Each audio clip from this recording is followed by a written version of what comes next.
In 2019, two English teams stood on the edge of European glory. Except this wasn't just any ordinary final. What does fate look like when it's been tested time and time again? Two teams that knew nothing was impossible. Two teams who knew that the 90 minutes in Madrid wouldn't define them. It's what they'd done before. Comeback after comeback. Unexpected heroes, fairy tale runs, fans who refused to give in, and players too. The unbelievable, the unthinkable, all with the chance to become something they hadn't been in years: European champions. For Liverpool, it was the ultimate chance at redemption. They'd been at that stage 1 year earlier, the year many thought should have been the one. From the playoffs, Liverpool's new-look team under Jurgen Klopp in 2017-18 stunned the world. In the group stages, it was the Fab Four: Roberto Firmino, Sadio Mane, Mohamed Salah and Philippe Coutinho. Liverpool tore through teams. It didn't matter if they were conceding goals, they simply outscored the opposition. Then Klopp got his fix at the back, Virgil van Dijk. But this only happened largely because one of the Fab Four was gone, Philippe Coutinho.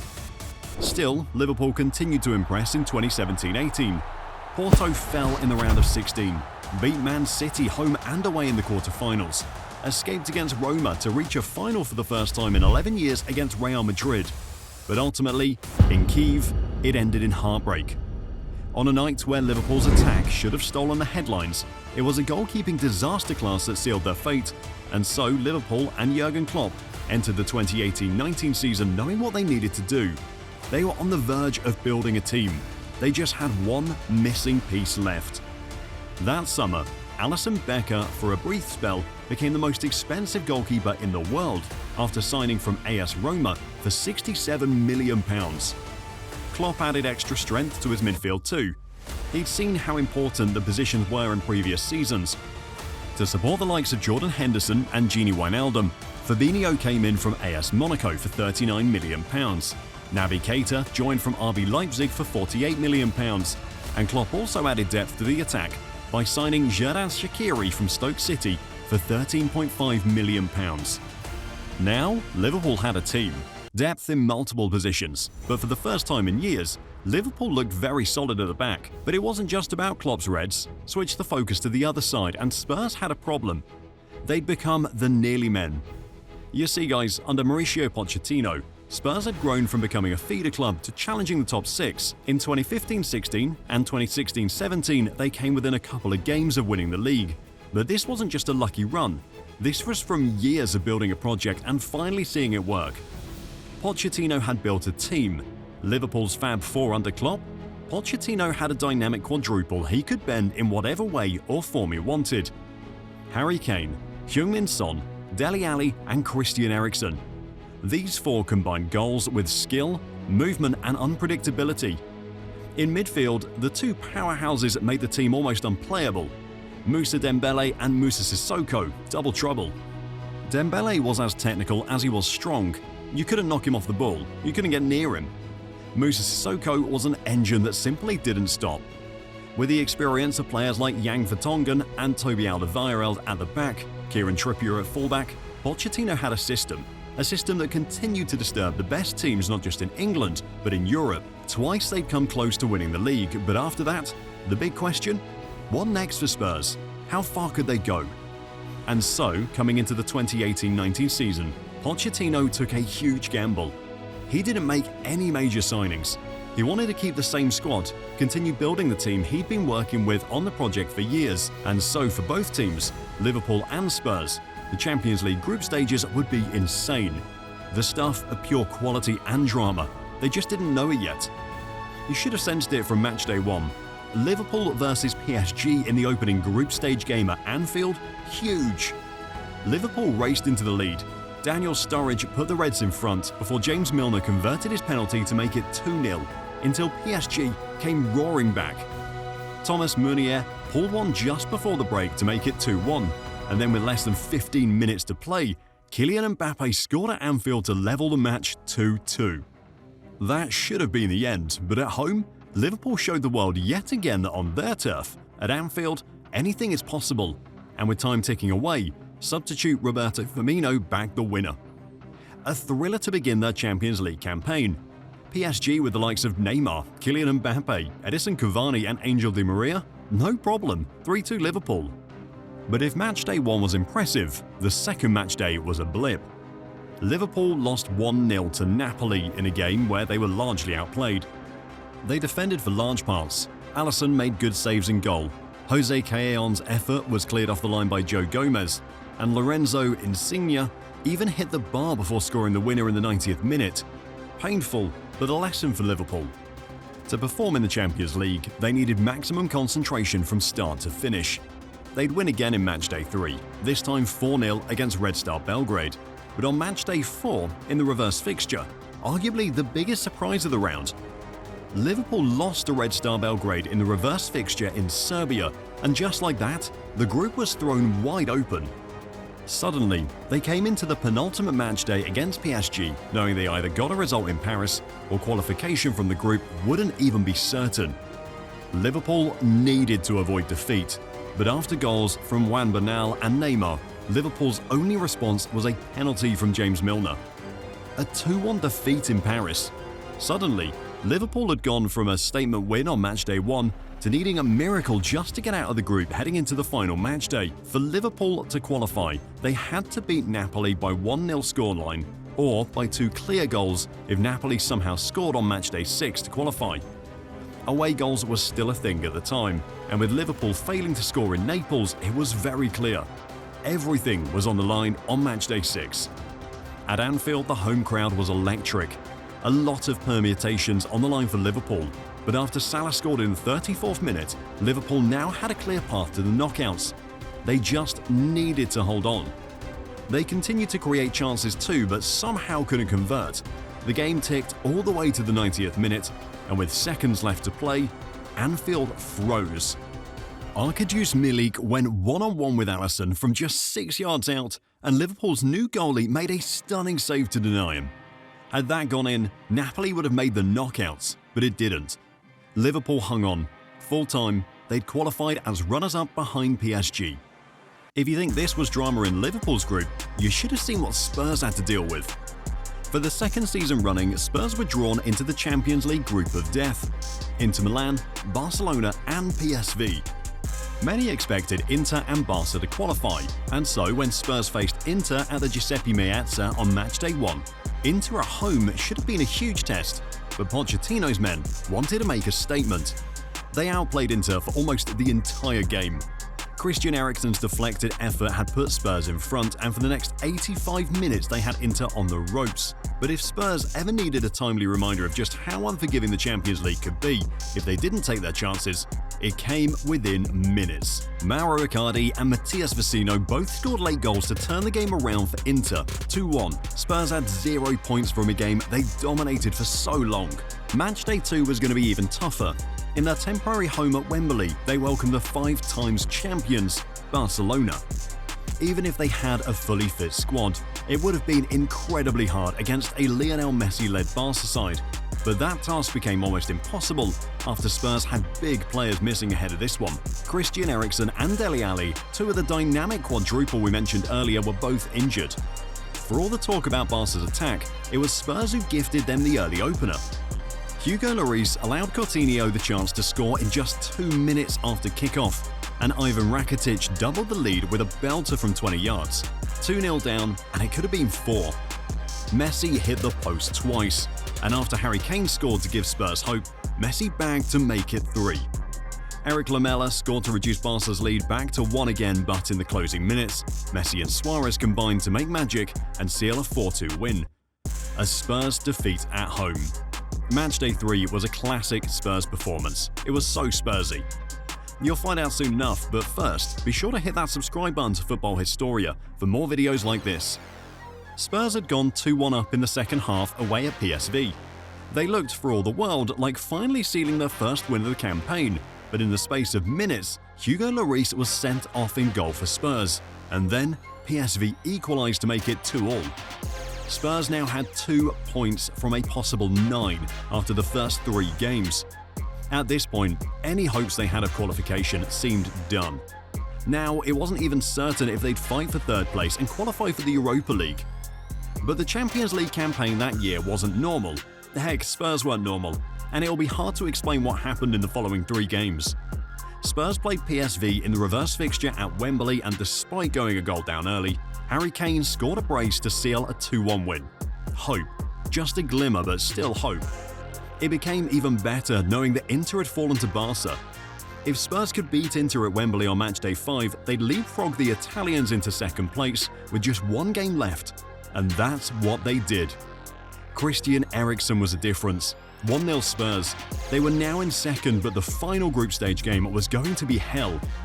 They needed to go to the Nou Camp against Barça and get a result. Either that or they needed to match whatever Inter did in the round of 16, and that night was a drama-filled from start to finish. Spurs went behind early to Barça after Dembele scored, but with PSV also beating Inter, it meant that despite losing at the time, Spurs were somehow still safe. Until they weren't. They got the news that with less than 20 minutes to go, Inter had equalised against PSV. 5 minutes left to play at the Nou Camp and Spurs scored through Lucas Moura. 1-1. That's how it finished in Barcelona. At the time, Spurs needed the PSV versus Inter game to finish 1-1 or for Inter to lose, and in the dying seconds, Inter got one final chance that almost ended everything for Spurs, but a crucial PSV block saved them. 1-1. Against the odds, Spurs had made it to the knockouts as runners-up. Insane. Both Spurs and Liverpool entered the final match days almost on the brink of elimination, within seconds, and yet they'd somehow qualified. Liverpool's reward for finishing second? Bayern Munich in the round of 16. Tough. It finished 0-0 at Anfield, but the real drama was the second leg at the Allianz Arena. On home turf, Bayern were the favourites. Liverpool didn't care. Sadio Mane opened the scoring with one of the best individual goals of the competition that year. Although Bayern forced an equaliser through an own goal from Joel Matip, Liverpool had an away goal. If they could keep the scoreline like that, they'd qualify and knock Bayern out. But Klopp's team wanted to do more than just survive. Despite a shaky group stage campaign, they wanted to impress, and that's when they hit another goal. Van Dijk towered a header into the Bayern goal. Sadio Mane scored his second of the game to seal a 3-1 away win on aggregate. Liverpool had knocked out Bayern and qualified for the quarter-finals. Spurs, in the round of 16, faced familiar opposition. For the 3rd time in 4 seasons, they were up against Borussia Dortmund in a European game. But despite it just being the round of 16 first leg, that night at Wembley was special for Spurs. It felt like a final. See guys, the only reason they've been playing at Wembley was because of the renovations that happened at the Tottenham Hotspur Stadium. The work was all done now. That first leg against Dortmund was going to be the last European game using Wembley as a temporary home venue, and they were determined to make a statement. They did just that. Goals from Son, Jan Vertonghen and Fernando Llorente sealed an impressive 3-0 first leg win on their last night at Wembley. In the second leg at Dortmund's Signal Iduna Park, Spurs had Harry Kane back and his goal made the difference. 4-0 on aggregate, job done. Just like Liverpool, Spurs were in the last 8. In the quarter-finals, Liverpool faced a team they'd come to know well in just 12 months, Porto. At Anfield, it was a routine win. 2 stunning goals in the first leg from Naby Keïta and Roberto Firmino, and in the second leg at Porto's Do Dragão, Liverpool hit another level. Goals from Sadio Mane, Mohamed Salah, Roberto Firmino and Virgil van Dijk, either side of Eden Militao's header, secured a 4-1 win for Liverpool. 6-1 on aggregate. Liverpool were into the semis. For Spurs, on the other hand, they had a huge challenge. In the quarter-final stage, they faced Manchester City at home in their first European game at the new Old Stadium. It was always going to be a tough game. It got even worse after Harry Kane limped off just before the break. But on a night Spurs wanted to make special, their favourite son rose to the occasion. That was the only goal of the game, a 1-0 lead to take to the Etihad. If the first leg was cagey, the second leg was far from it. It was explosive. Just 4 minutes in and Raheem Sterling had City in front, level on aggregate too. But 3 minutes after, the tide changed. Son scored in the 7th minute, 1-1. With that, the possibility of extra time or penalties was over. This one was going to be decided in 90 minutes, but Spurs wanted it done even earlier, particularly Son. 3 minutes after scoring the equaliser, he bagged again, 2-1 Spurs. But City weren't going down on their turf without a fight, and just a minute after, Bernardo Silva scored to make it 2-2. 4 goals in the opening 11 minutes. Talk about chaos. 10 minutes after Bernardo Silva's goal, Raheem Sterling got his second. 3-2 City. City took the lead, but on the away goals rule, it was Spurs who had the advantage. Into the second half, and City finally broke Spurs' attempt to sit back and defend. Sergio Aguero scored in the 59th minute, 4-2 City. Now City had the lead and Spurs needed to score. In the 73rd minute, after an extremely controversial VAR check, Fernando Llorente's goal stood. Did it come off his hand? His rib? Spurs didn't care. 4-3 on aggregate. They were losing but still had away goals in their favour. City continued to press. They threw everything at it, but just when it seemed like Spurs had held on, the roof went off at the Etihad.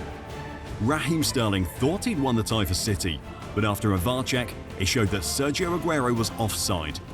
Goal ruled out. 4-3, 4-4 on aggregate. It was Spurs who progressed into the semi-finals. What a game. But like we said at the start, the Champions League that year wasn't normal, and just when we thought we'd seen all the drama in the quarterfinals, the semi-finals. The big one. Liverpool versus Barcelona. The first leg was at the Nou Camp, and on a night where Messi was in the zone, he scored not just the Champions League goal of the season, but arguably the greatest free kick you'll ever see in a competition. Wow, 3-0. To make it worse, it was a former Liverpool star in Luis Suarez who gave Barca the lead. Messi's brace was enough, 3 goals. But there was a moment that seemed small in the game toward the end that made all the difference in the coming weeks. Ousmane Dembele missed a golden chance to make it 4 for Barca. Still, that first leg win was huge for Barca. The 3 goals against Liverpool should have ended any hopes. Even more so in the second leg at Anfield, Liverpool were going to be without Mohamed Salah and Roberto Firmino. Even the manager didn't sound too optimistic. Jurgen Klopp was already speaking like a man staring defeat in the face. But that was just for the cameras. Deep down, he still had a ray of hope. It infected his Liverpool team that night because despite all the odds, Liverpool still believed. And in the second leg at Anfield, they couldn't have gotten off to a better start. Divock Origi tapped home a 7th-minute opener. Liverpool scored 1 but needed at least 2 more to draw level and hope Barca didn't score. It somehow finished like that at half-time. Jurgen Klopp brought on Gini Wijnaldum for the second half, and in just 6 minutes, he had the world struggling to believe what they were seeing. And Wijnaldum breaks, 3-0 at Anfield, 3-3 on aggregate. Suddenly, Barca weren't just rattled, they were stunned. Now the game was open. If Barca scored 1 now, then Liverpool would have to score 2. But the Reds had already summoned the gods at Anfield. Something divine had happened, and there was still time for one more. It's simply referred to in Champions League folklore as corner taken quickly. Wow, goosebumps. Liverpool had overturned a 3-goal deficit in the first leg against Barcelona to score 4 in the second, and that's how it stayed until full time. Against the odds, they'd done it. For a second consecutive year, Liverpool was in the Champions League final, and seeing how they qualified, it would have been hard for any team or any game to top this. Enter Spurs. In their Champions League semi-final, Spurs faced the giant killers of the competition in Ajax. The Dutch team had knocked out the defending champions Real Madrid, knocked out Juventus and Cristiano Ronaldo in the quarterfinals. Everyone had them as favourites in the semi-finals against Spurs, especially with Spurs facing a problem. Kane had been ruled out for the rest of the season. Son was suspended. Spurs looked like they had nothing left to give, and in the first leg, Donny van de Beek's goal for Ajax gave them a precious 1-0 win, with an away goal heading into the second, like they had nothing left to give. And in the first leg, Donny van de Beek's goal for Ajax gave them a precious 1-0 win, with an away goal heading into the second. Spurs looked down and out, but just like Liverpool, they had a glimmer of hope. Son was back from his suspension. Maybe there was a chance, but in the first half, Ajax had themselves on the verge. Goals from Matthijs de Ligt and Hakim Ziyech put Ajax 2-0 up and 3-0 up on aggregate, meaning that Spurs had to score 3 in 45 minutes, or the dream was over. Some Ajax fans were so confident that they'd already started celebrating and even booking tickets to the final, but with nothing left to lose, Spurs put in arguably the most incredible 45 minutes in the history of the club. Lucas Moura scored to pull one back, 3-1. Then he scored again with less than 10 minutes to go, 3-2. Suddenly, Spurs just needed one more, but Ajax looked like the better team, looked like they'd be going to the final against Liverpool, until Spurs shocked the world. A Lucas Moura hat-trick in the 95th minute sent Spurs to the final, 3-3 on aggregate. The Ajax fans were shell-shocked. Both sets of players were in tears for different reasons. Spurs, just like Liverpool, against the odds, arguably even bigger, they'd made it to the final. And so guys, after a long and almost unbelievable journey, both teams settled at the tunnel at the Wanda Metropolitana in Madrid, the first all-English final since 2008. Two comeback kings, each overturning a 3-goal deficit, the only surviving teams from the last 4. The final. They knew each other from the Premier League, but it only took Liverpool 2 minutes to seal the advantage. Moussa Sissoko was adjudged to block Mane's cross with his arm, and Salah did the damage from the penalty spot, 1-0. In truth, the game itself wasn't that much to write home about. Spurs did have chances to score. Alisson made a good save to deny Son in the second half, but both teams had been through so much just to be there, and you could excuse the final for being a letdown. They just wanted to win. Liverpool dug deep. They had the advantage heading into the final minutes, and with 3 minutes to the end of the 90, Liverpool sealed the deal. Divock Origi's goal settled it, 2-0. Even with all the comebacks, Spurs knew this game was over, and at full time it was a red mist in Madrid. Liverpool really did talk about 6. They'd become champions of Europe. That campaign will go down as one of the greatest in the competition's history. So many twists and turns, but in terms of pure final with epic drama, that was from 2017. What happened when 2 of Europe's best teams met in an epic showdown in Cardiff? Click the next video to find out why the 2017 Champions League final will never be forgotten.